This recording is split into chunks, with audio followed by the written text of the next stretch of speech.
ಕೋಲಾರದಲ್ಲಿ ತಮ್ಮ ಮನೆ ಆಧುನೀಕರಣಕ್ಕೆ ರಸ್ತೆ ಬಂದ್ ಮಾಡಿದ್ರ ಶಾಸಕರು ಅನ್ನೋ ಆರೋಪ ಕೇಳಿಬಂದಿದೆ.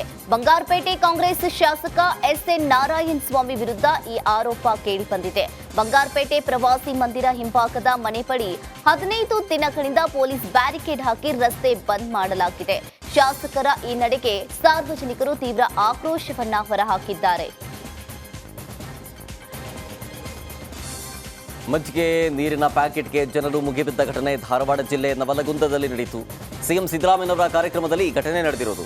ಗ್ಯಾರಂಟಿ ಯೋಜನೆಗಳ ಫಲಾನುಭವಿಗಳ ಸಮಾವೇಶಕ್ಕಾಗಮಿಸಿದ ಜನ ಮಜ್ಜಿಗೆ ಹಾಗೂ ನೀರಿನ ಪ್ಯಾಕೆಟ್ಗಳ ಚೀಲಗಳನ್ನೇ ಹೊತ್ತೊಯ್ದಿದ್ದಾರೆ.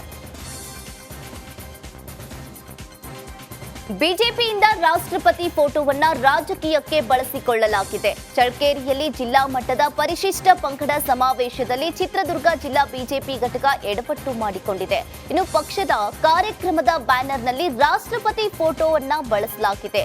ರಾಷ್ಟ್ರಪತಿ ದ್ರೌಪದಿ ಮುರ್ಮು ಫೋಟೋಗಳನ್ನ ಬಿಜೆಪಿ ಮುಖಂಡರು ಬಳಕೆ ಮಾಡಿಕೊಂಡಿದ್ದಾರೆ.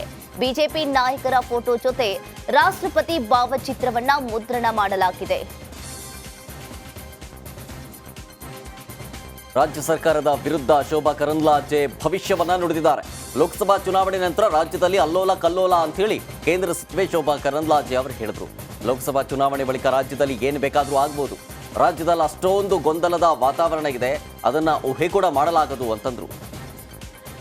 ಇದರ ಮೂಲಕ ಬರುವಂತದಿಂದಲೇ ನಮ್ಗೆ ಗೊತ್ತಿಲ್ಲ, ಕರ್ನಾಟಕದಲ್ಲಿ ಕೂಡ ಲೋಕಸಭಾ ಚುನಾವಣೆ ಆದ್ಮೇಲೆ ಏನೇನು ರಾಜಕೀಯ ಅಲ್ಲೋಲ ಕಲ್ಲೋಲ ಆಗುತ್ತೆ ಅನ್ನುವಂಥದ್ದನ್ನು ಊಹೆ ಮಾಡಕ್ಕೂ ಆಗಲ್ಲ. ಆ ರೀತಿಯ ಒಂದು ಗೊಂದಲ ರಾಜ್ಯ ಸರ್ಕಾರದಲ್ಲೂ ಕೂಡ ಇದೆ. ಯಾವಾಗ ಬೇಕಾದ್ರೂ ರಾಜ್ಯದಲ್ಲಿ ಏನೋ ಆಗ್ಬೋದು ಅನ್ನುವಂಥ ಒಂದು ಸ್ಥಿತಿ ಇವತ್ತು ಕರ್ನಾಟಕದಲ್ಲಿ ಕೂಡ ನಿರ್ಮಾಣ ಆಗಿದೆ. ಆ ರೀತಿಯ ವಾತಾವರಣ ನಮ್ಮಲ್ಲಿ ಅಲ್ಲ, ಆ ಕಾಂಗ್ರೆಸ್ ಪಕ್ಷದ ಒಳಗೆ ಇದೆ.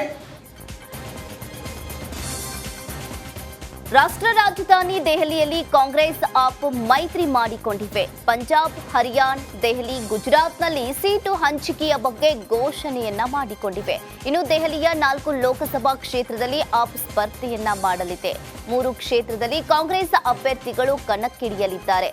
ಚಂಡೀಗಢ, ಗೋವಾದಲ್ಲಿ ಕಾಂಗ್ರೆಸ್ ಸ್ಪರ್ಧಿಸಲಿದೆ. ಇನ್ನು ಪಂಜಾಬ್ನಲ್ಲಿ ಆಪ್ ಕಾಂಗ್ರೆಸ್ ಮೈತ್ರಿ ಮಾಡಿಕೊಂಡಿಲ್ಲ. ಉತ್ತರ ಪ್ರದೇಶದಲ್ಲಿ ನಡೆಯಬೇಕಾಗಿದ್ದಂತಹ ಪೊಲೀಸ್ ಕಾನ್ಸ್ಟೇಬಲ್ ನೇಮಕಾತಿ ಪರೀಕ್ಷೆ ರದ್ದಾಗಿದೆ. ಪರೀಕ್ಷೆ ನಡೆಯುವ ಮುನ್ನವೇ ಪ್ರಶ್ನೆ ಪತ್ರಿಕೆಗಳು ಲೀಕ್ ಆಗಿದ್ದವು. ಈ ಹಿನ್ನೆಲೆ ನಿನ್ನೆ ನಡೆಯಬೇಕಾಗಿದ್ದಂತಹ ಪರೀಕ್ಷೆಯನ್ನ ರದ್ದುಪಡಿಸಲಾಗಿದೆ. ಪರೀಕ್ಷೆ ರದ್ದಾಗಿದ್ದಕ್ಕೆ ಅಭ್ಯರ್ಥಿಗಳು ಘೋಷಣೆಯನ್ನ ಕೂಗಿ ಸಂಭ್ರಮಿಸಿದ್ರು.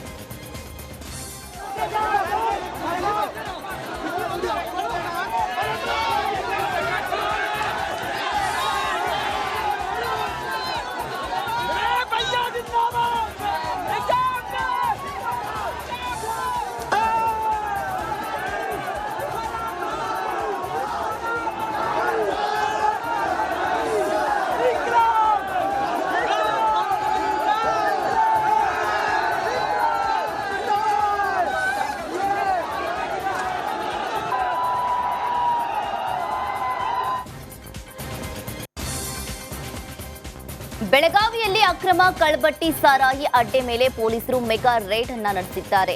200 ಜನ ಪೊಲೀಸರ ಟೀಮ್ ಕಾರ್ಯಾಚರಣೆಯನ್ನ ನಡೆಸಿದ್ರು. ಅಂದಾಜು 5,000 ಲೀಟರ್ ಕಳ್ಬಟ್ಟಿ ಸಾರಾಯಿ ಜಪ್ತಿ ಮಾಡಲಾಯಿತು. 200 ಲೀಟರ್ ಕಳ್ಬಟ್ಟಿ ಇರುವ 26 ಬ್ಯಾರೆಲ್ಗಳನ್ನ ವಶಕ್ಕೆ ಪಡೆಯಲಾಯಿತು. 30 ಲೀಟರ್ನ 17 ಬ್ಯಾರೆಲ್ ಕಳ್ಬಟ್ಟಿ ಸಾರಾಯಿ ಸೀಸ್ ಮಾಡಲಾಗಿದೆ.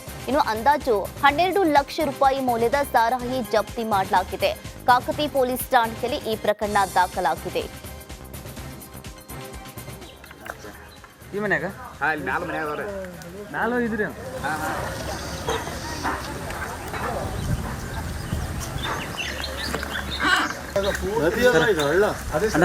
ಬೆಳಗಾವಿ ಮಹಾನಗರ ಪೊಲೀಸ್ ಸರಹದ್ದಿನ ಕಾಕ್ತಿ ಪೊಲೀಸ್ ಠಾಣೆಯ ಹದ್ದಿಯಲ್ಲಿ ಸೋಹನಹಟ್ಟಿ ಗ್ರಾಮ ಅಂತಿದೆ. ಅಲ್ಲಿ ಗುಡ್ಡದಲ್ಲಿ ಮತ್ತು ಮನೆಗಳಲ್ಲಿ ಕಳ್ಳಬಟ್ಟಿ ಸರಾಯಿನ ತಯಾರು ಮಾಡಿ ಜನರಿಗೆ ಮಾರಾಟ ಮಾಡ್ತಾ ಇದ್ದಾರೆ ಅನೇಕ ದಿನಗಳಿಂದ ಅಂತ ನಮಗೆ ಮಾಹಿತಿ ಬಂದಿತ್ತು. ಈ ಮಾಹಿತಿಯನ್ನು ಆಧರಿಸಿ ಇಂದು DCP ರೋಹನ್ ಅವರ ನೇತೃತ್ವದಲ್ಲಿ ACP ಕ್ರೈಮ್ ಮತ್ತು 5 ಜನ ಇನ್ಸ್ಪೆಕ್ಟ್ರು 125ರಿಂದ 150 ಜನ ಸಿಬ್ಬಂದಿನ ಬೆಳಗಿನ ಜಾವ 5 ಗಂಟೆಯಿಂದ ಇಲ್ಲಿವರೆಗೆ ಎಲ್ಲ ಕಡೆ ಸರ್ಚ್ ಮಾಡಿ ಹಳ್ಳದಲ್ಲಿ ಮನೆಗಳಲ್ಲಿ ರೈಡ್ ಮಾಡಿ ನಾವು